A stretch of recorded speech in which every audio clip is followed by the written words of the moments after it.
السلام علیکم ورحمۃ اللہ وبرکاتہ۔ آپ نے کبھی سوچا ایز اے مسلم کہ کیا یہ علماء اور مولویوں کی ضرورت ایکچولی ہمیں ہے؟ کبھی یہ چیز سوچنا، کیونکہ آپ دیکھنا کہ اسلام اتنا سمپل ریلیجن ہے، اسلام اتنا بیسک ریلیجن ہے، اسلام اتنا فنڈامنٹل ریلیجن ہے کہ مجھے نہیں لگتا ہے کہ اس میں جو ہے آپ کو علماء اور داعیوں کو اتنا سننے کی ضرورت ہے۔ ایکچولی ہوا کیا ہے کہ دیکھو، خود جو ہے رسول اللہ صلی اللہ علیہ وسلم کی حدیث ہے، قرآن میں بھی ہے کہ یہ دین جو ہے دین الفطر ہے، ٹھیک ہے نا؟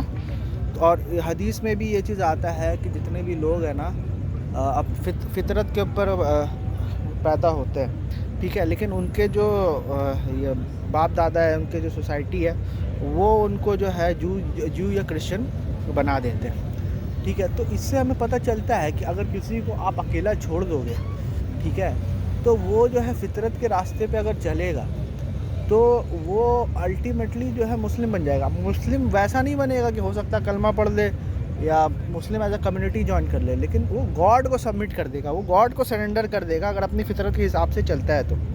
اور یہی ایک ڈیفینیشن ہے قرآن کے حساب سے ایک مسلم کا، ٹھیک ہے، کہ جو بھی بندہ گاڈ کو سبمٹ کر دیتا ہے وہ مسلم ہے۔ It is as simple as that according to Quran اگر آپ فالو کرو گے ہر چیز سمپل ہو جائے گی، ٹھیک ہے۔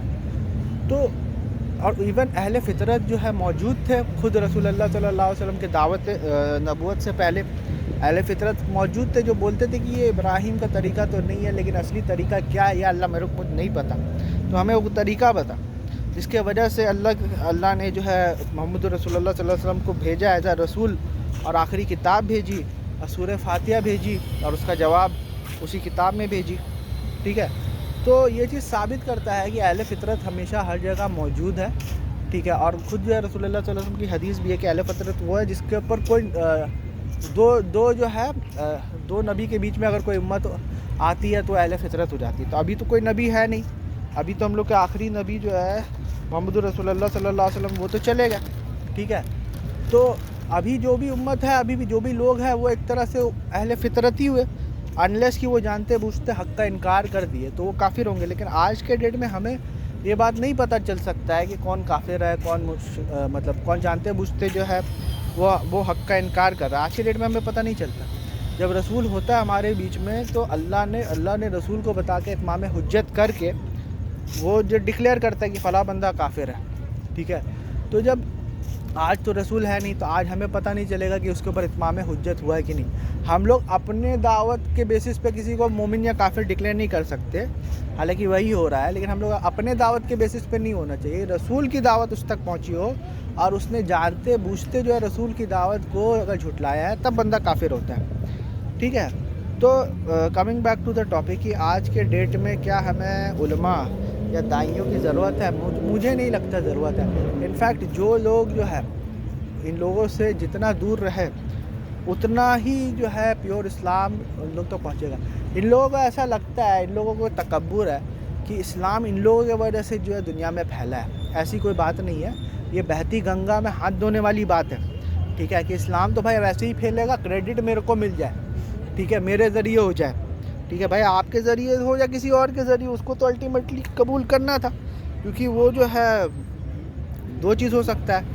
اس نے دیکھا اسلام میں پاور ہے، طاقت ہے، پاور پالیٹکس ہے، اگر میں کمزور ہوں، اگر اسلام کو جوائن کر لوں گا تو میرے کو نیم فیم عزت مل سکتا ہے، یہ بھی ایک ریزن ہو سکتا ہے۔ اور یہ چیز جو ہے قرآن میں بھی بولا گیا ہے کہ یہ مت سمجھنا کہ اگر آپ نے آپ نے ایمان لایا، آپ نے اسلام لایا ہے، ایمان آپ کے دل تک پہنچی نہیں، یہ بھی ہو سکتا ہے۔ اور بہت سارے لوگ جینوین بھی ہو سکتے ہیں کہ اگر وہ دیکھ رہے وہ حق کی تلاش میں ہے، الٹیمیٹلی ان کو اگر اسلام مل گیا تو وہ جینوینلی بھی ہو سکتے ہیں، تو وہ ان کی محنت ہے اور اللہ کی ہدایت ہے۔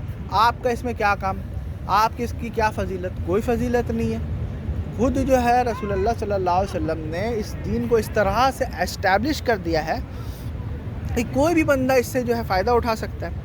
کیسے فائدہ اٹھا سکتا ہے؟ قرآن موجود ہے، سب کو پتہ ہے کہ قرآن جو ہے وہ مسلمانوں کی کتاب ہے۔ ایک نبی آیا تھا یا ایک آدمی آیا تھا جس نے کلیم کیا کہ میں نبی اور یہ کتاب دی گئی ہے، تو سب جو ہے سب کے پاس ایکسیس ہے، کوئی بھی بندہ مسلم ہو یا غیر مسلم اس کو جا کے پڑھ سکتا ہے، ٹھیک ہے۔ اسی طرح سے سنت ہے نماز، جو بیسک جو دین ہے، نماز، روزہ، حج، زکوٰۃ، وہ تو آنکھوں سے دکھ رہی ہے۔ یہ لوگ جو بولتے ہیں کہ اچھا اگر تم حدیث کو نہیں مانو گے تو نماز کا طریقہ کیسے پتہ چلے گا؟ ابے آنکھ سے دکھ رہا ہے۔ یہ جو کار چل رہی ہے، یہ جو سائیکل چل رہی ہے، لوگ جو ایکسرسائز کر رہے ہیں، یہ آنکھوں سے دکھ رہا ہے۔ تو اسی طرح سے جو دین کی جو عملی پہلو ہے، نماز، روزہ، حج، زکوٰۃ، یہ ہمیں آنکھوں سے دکھ رہا ہے۔ کیسے دکھ رہا ہے؟ کیونکہ شروع سے ہی ایسے ہی چلتا ہوا آیا ہے، رسول اللہ صلی اللہ علیہ وسلم کے زمانے سے لے کر اب تک۔ جو بیسک نماز ہے، جو بیسک حج ہے، جو فنڈامنٹلس ہے، سب کے سیم ہے۔ جو اختیاری پہلو ہے، دیکھیے ہر چیز کا جو ہر عبادت کا ایک اختیاری پہلو ہوتا ہے، والنٹری، اور ایک جو ہے یہ پہلو ہوتا ہے کمپلسری پہلو۔ تو کمپلسری پہلو تو ہر کسی کے نزدیک جو ہے وہ سیم ہے۔ جو اختیاری پہلو ہے، ہاتھ باندھنا، ہاتھ چھوڑنا، ٹھیک ہے۔ اب یہ کسی کوئی شیعہ اگر بولتا ہے کہ حدیث سے جو ہے آپ کا اہل بیت پتہ کرنا ہے، تو میں تو بولوں گا کہ بھائی قرآن تو نبی صلی اللہ علیہ وسلم کی وائف کو اہل بیت کہتا ہے۔ تو وہ بولتے ہیں اچھا نماز کا طریقہ بھی تو قرآن سے بتاؤ۔ ارے بھائی حدیث میں تو ہاتھ باندھ کے بخاری میں لکھا ہوا ہے، آپ کیوں ہاتھ چھوڑ کے پڑھتے ہو؟ تو بولے نہیں وہ بنو امیہ نے ایجاد کی، تو مطلب تم بھی حدیث کو نہیں مانتے ہو نا کچھ حد تک۔ میں نے تو حدیث دکھا ہے، تم بھی انکار کر رہے ہو۔ تو اسی طرح سے اور ویسے ہی کسی شیعہ کو، کسی سنی کو جو ہے اگر وہ بول دے گا کہ بتاؤ نماز کا طریقہ کیا ہے، تو اس سے پوچھو کہ ہاتھ چھوڑ کے پڑھنا ہے یا ہاتھ باندھ کے پڑھنا ہے۔ ان سے پوچھو کہ ہاتھ چھوڑ کے پڑھنا ہے کہ ہاتھ باندھ کے پڑھنا ہے، ان سے پوچھو۔ تو وہ لوگ بھی آپ کو بولیں گے کہ یار ہاتھ باندھ کے پڑھنا ہے۔ تو بھائی میں بولا کہ پھر امام مالک ہاتھ چھوڑ کے کیوں پڑھتے تھے؟ اور بھی بہت سارے لوگ ہاتھ چھوڑ کے کیوں پڑھتے تھے؟ تو وہ بولے گا کہ مدینہ کا یہی عمل تھا۔ اس کا مطلب ہے کہ مدینہ حدیث کو نہیں مانتی تھی، یہ والی ہاتھ باندھنے والی حدیث کو۔ بولے ان کو پتہ نہیں تھا۔ ارے پتہ نہیں تھا، امام بخاری جو ہے یہ ہاتھ باندھنے والی حدیث امام مالک سے لیتے ہیں، ٹھیک ہے۔ اور امام مالک خود ہاتھ نہیں باندھتے، اور مدونہ میں لکھ بھی چکے ہیں کہ فرض نماز میں ہاتھ چھوڑ کے آپ پڑھو، نفل میں اگر چاہو تو ہاتھ باندھ کے آپ پڑھ سکتے ہو۔ تو وہ عمل مدینہ ریکارڈ کرتے ہیں۔ تو اس سے ہمیں پتہ چلتا ہے کہ قرآن اور سنت جو ہے اسٹیبلشڈ علم ہے، ڈیفینیٹ علم ہے۔ اور یہ حدیث جو ہے نا وہ علم الخاصہ ہے۔ امام شافعی جس طرح سے بولتے ہیں نا علم الخاصہ، کچھ لوگوں کو جو ہے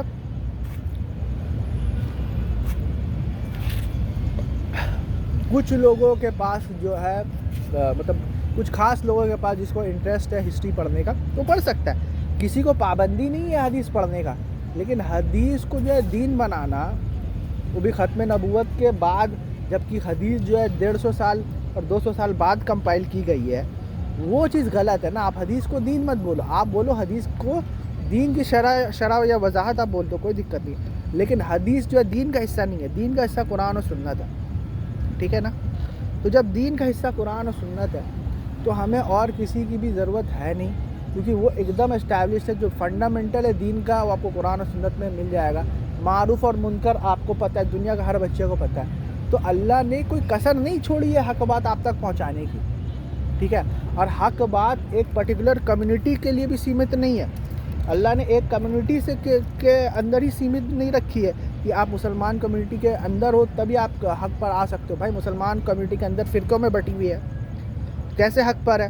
اس میں سے بھی ایک حصہ جو ہے اللہ سبحانہ تعالیٰ مطلب حدیثوں میں آتا ہے، اور اس بخاری وغیرہ میں بھی ہے کہ اس امت کا مطلب مسلمان امت کا ایک جماعت ہمیشہ حق پہ رہے گا، ٹھیک ہے۔ تو باقی کا کیا ہوا؟ باقی کا مطلب گمراہ ہے۔ تو اس سے یہ چیز سمجھ میں آتا ہے۔ اور قرآن کہتا ہے there are believers among Jews and Christians, یہ کہتا ہے۔ پھر قرآن یہ کہتا ہے کہ چاہے بلیور ہو، جوز ہو، کرسچن ہو، صابئین ہو، اگر اللہ پہ ایمان لاتے ہیں، یوم آخرت پہ ایمان لاتے اور نیک عمل کرتے ہیں تو ان کا ثواب عند اللہ ہے، اللہ کے یہاں ان کا اجر ہے، اور کوئی لا خوف علیہم ولا ہم یحزنون، کوئی یہ چیز نہیں ہے۔ اور اللہ سے پھر آپ سورہ مائدہ میں پڑھو تو یہود و نصارہ کو بولتا ہے کہ اہل انجیل یا اہل تورات، جو اہل تورات ہے وہ تورات فالو کر رہا ہے، جو اہل انجیل ہے وہ اہل انجیل فالو کر رہا ہے۔ ہم لوگ اہل قرآن ہیں الحمدللہ، اسی حساب سے تو ہم لوگ اہل قرآن فالو کریں گے۔ کہیں پر بھی یہود و نصارہ کو جو ہے یہ چیز مجبور نہیں کیا گیا ہے کہ آپ کو قرآن کو ماننا ہی ہے۔ ان کو باقاعدہ بولتے ہیں کہ تمہارے پاس تورات ہے، تم تورات کے حساب سے جج کرو، تو تمہارے پاس انجیل ہے، تم انجیل کے حساب سے جج کرو۔ یہ ایک فالتو کا مولویوں کا بنایا ہوا اور ان کے جو دائی ہے ان کا بنایا ہوا یہ چیز پروپیگنڈا ہے کہ وہ جو تورات انجیل کرپٹ ہو گئی تھی۔ نبی صلی اللہ علیہ وسلم کے زمانے پہ جو تورات انجیل تھی وہ کرپٹ نہیں تھی۔ آج کے زمانے کا میرے کو نہیں پتہ، لاسٹ ان ٹرانسلیشن ہو سکتی ہے، لیکن قرآن کہیں پر بھی تورات اور انجیل کو کرپٹ نہیں بولتا. قرآن یہ کہتا ہے کہ they change the word from their places. وہ میننگ کو پرورٹ کرتے ہیں, انٹرپریٹیشن کو پرورٹ کرتے ہیں. اور آپ پڑھو گے بھی, آج بھی میں دیکھ رہا تھا کہ گاسپل آف جان میں جو بیگاٹن سن ہے نا, اس کا جب آپ یہ دیکھو گے اوریجنل ورژن, تو وہ بیگاٹن نہیں ہے, وہ یہ ہے بی. جس طرح قرآن بولتا ہے نا بی اینڈ اٹ از, تو وہی ہے, بی ہے وہ. ٹھیک ہے, کہ انہوں نے بولا ہو تو ہو جائے. کن فیکون کا ایکچولی جو ہے وہ جو ایرامائی کے اوریجنل ورژن ہے, وہ چیز اس کے اوریجنل ٹیکسٹ میں موجود ہے, اور اس کو ٹرانسلیٹ یہ لوگ بیگاٹن کر دیا. ٹھیک ہے, تو اس سے ثابت ہوتا ہے کہ ٹرانسلیشن میں, تفسیر میں, جیسے ہمارے یہاں بھی ٹرانسلیشن اور تفسیر میں جو دھوکے بازی ہوئی ہے بہت ساری. تفسیر تو خیر بھرا ہی پڑا ہوا ہے, وہ تو اچھا ہے کہ ہم لوگ کا جو ہے ٹیکسٹ جو ہے پریزرو ہے, اور ٹیکسٹ موجود بھی ہے, سامنے بھی ہمارے موجود ہے. ٹھیک ہے, تو ہم لوگ ڈفرینشیٹ کر سکتے ہیں, اور یہی وجہ ہے کہ قرآن کو اللہ سبحانہ تعالیٰ نے مہمن بنایا ہے. ورنہ آپ یہ دیکھ لو کہ یہ وہی سیم چیز یہود اور نصارہ کا ہی پیٹرن ہم لوگ فالو کر رہے ہیں. قرآن یہ کہتا ہے کہ they write the book with their own hands and then said it is from Allah. وہ یہ نہیں کہتا کہ تورات انجیل کو لوگ کرپٹ کر رہے ہیں, نہیں. وہ یہ کہتے ہیں کہ اپنے ہاتھ سے کتاب لکھتے ہیں اور بولتے ہیں اللہ کی طرف سے. یہ ہم لوگ بھی کرتے ہیں. حدیث اپنے اس سے کمپائل کیا گیا ہے, ہاتھ سے کمپائل کیا, بول دیا وہی غیر مطلوب ہے. خود سے ایک تو اپنا یہ دے دیا گیا, وہی غیر مطلوب. اور دوسری بات یہ ہے کہ اتنی چھوٹی چھوٹی بات جو لوگ علماء سے پوچھتے ہیں, یہ لوگ اتنے ڈیف ڈم بلائنڈ ہو گئے ہیں کہ یہ لوگ کے پاس خود کی کوئی فیکلٹی نہیں ہے, خود کا کوئی نہیں. یہ بولتے ہیں نا آپ مجتہد سے پوچھیں. مجتہد سے کیوں پوچھیں, میں خود کیوں نہیں اجتہاد کروں. یہ لوگ اتنا کمپلیکیٹڈ بنا دیے ہیں نا. یہ لوگ کے حساب سے نا اسلام ایک کاسٹ سسٹم ہے, اس میں مجتہد سے آپ کو پوچھنا پڑے گا. ارے بھائی میں خود مجتہد کیوں نہیں بن سکتا. بولے آپ کیا ڈاکٹر بن سکتے ہیں.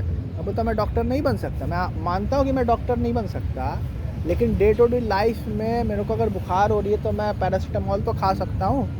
ٹھیک ہے, ابھی میرا ہاتھ جو کٹا ہے, ٹھیک ہے, اس کے لیے میں کوئی ڈاکٹر کے پاس نہیں کیا, میرے کو پتا ہے بینڈیڈ لگنا ہے.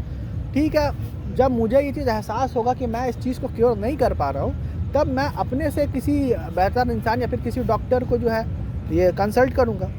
تو اور وہ بھی کتنا موقع ملے گا میرے کو 6 مہینہ سال میں 1-2 بار. ٹھیک ہے, تو علماء بھی ویسے ہی ہے.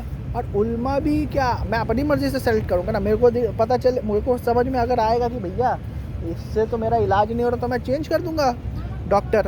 اسی طرح میں علماء کو چینج کر دوں گا. تو ایز سچ جو ہے اہل علم ریکوائرڈ نہیں ہے بیسک چیزوں کے لیے, کچھ چیزوں کے لیے ہے. لیکن یہ لوگ اتنا لوگوں کے لائف میں گھس چکے ہیں کہ یہ لوگ چھوٹی چھوٹی بات, ابھی میں دیکھ رہا تھا, دیکھو ٹاپک دیکھو نا, کیا آپ بڑے ابو اور چھوٹے ابو بلا سکتے ہیں. یہ چھوٹی چھوٹی بات, اس کی مثال وہی ہے جو قرآن میں یہودی لوگ جو بنی اسرائیل پوچھتے تھے نا, کہ اللہ نے بولا ہے کہ یہ ذبح کرو, گائے ذبح کرو, تو کون سی گائے, چھوٹی بڑی, کون سی کلر کی, یہ سب کر کر کے جو انہوں نے خود جو ہے دین کو کمپلیکیٹ کیا, اور پھر ان کو ملا بھی نہیں والی گائے.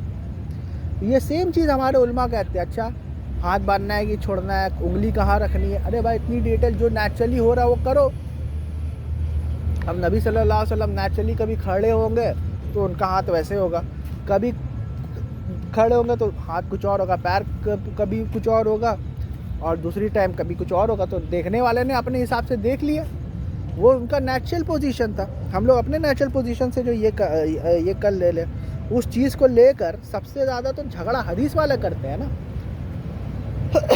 جو حدیث اورینٹیڈ لوگ ہیں, جو آرتھوڈاکسی ہے, وہی سب سے زیادہ نماز کو لے کے جھگڑا کرتی ہے نا.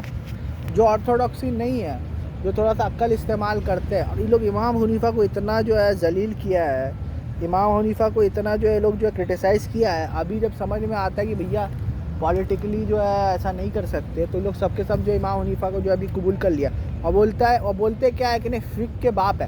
میرے کو ایک بات بتاؤ کہ اب تم فقہ کے باپ تم بول رہے ہو, تو حدیث کا کون سا کام انہوں نے کیا ہے. مطلب اس سے ثابت ہوتا ہے کہ فقہ کے باپ فادر آف فقہ ہونے کے لیے حدیث پر مہارت ضروری نہیں ہے. آپ حدیث کے بغیر بھی, آپ قرآن سنت کے بیسس پہ بھی جو ہے آپ جو ہے فقہ کے باپ ہو سکتے ہیں. اس سے یہ چیز ثابت ہوتا ہے. نہیں انہوں نے بہت ساری حدیث کمپائل کی, ان کا ایک مسند امام حنیفہ ہے. تو میرا یہ سوال ہے کہ آج کے حنفی بخاری مسلم کیوں فالو کرتا ہے, مسند ابو حنیفہ فالو کر لو. ٹھیک ہے. یہ سب خود ایک کتاب بھی اب امام حنیفہ سے ثابت نہیں ہے, اور یہ اچھی بات ہے, یہ بری بات نہیں ہے, کیونکہ جو کتاب ثابت ہے وہ تو جیسے بخاری مسلم, تو لوگ تو قرآن کو چھوڑ کے بخاری مسلم فالو کر رہے ہیں. تو یہ تو بہت اچھی بات ہے کہ امام حنیفہ کی ایک بھی کتاب ثابت نہیں ہے. امام مالک سے جو ہے یہ بات پوچھا گیا کہ یا موطا کو یا مدونہ کو جو ہے اسٹیٹ کا جو ہے آفیشیل کر دے, بولے نہیں آج میں کچھ بولتا ہوں کل کچھ اور بولتا ہوں. تو وہ لوگ انٹلیکچوئل تھے, وہ لوگ سمجھ جاتے تھے کہ بھیا میری جو بات ہے نا وہ سیٹ ان سٹونس نہیں ہے, آج حالات کے حساب سے جو ہے میں فتویٰ دے رہا ہوں, کل حالات بدلیں گی کوئی اور فتویٰ دے دے گا. ٹھیک ہے. لیکن یہ لوگ جو ہے اس طرح سے علماء کی عبادت کرتے ہیں نا کہ یہ لوگ جو ان لوگوں کی بات کو سیٹ ان سٹونس مانتے ہیں. تو یہ چیز دیکھو, ہم لوگ کو علماء اور دائی جو ہے ہمارے سو کالڈ دائی, وہ لوگ کچھ نہیں ہیں, وہ لوگ مولوی ہیں, بس ان لوگوں نے کپڑا چینج کیا ہے, ٹائی وغیرہ پہن لیا, کوٹ پہن لیا, ہارلی ڈیوڈسن چلانے لگے ہیں, اچھے اچھے کیمراز یوز کرتے ہیں, بس وہ لوگ کوئی اللہ کی طرف نہیں بلا رہے, وہ لوگ اپنے علماء کی طرف بلا رہے, کیونکہ وہ لوگ اللہ کی عبادت نہیں کرتے, وہ لوگ اپنے علماء کی عبادت کرتے. جو ان کے علماء حلال بول دیتے ہیں وہ حلال مانتے, جو ان کے علماء حرام بول دیتے ہیں وہ حرام مان دیتے ہیں. تو یہ ہے ان کی اصلیت.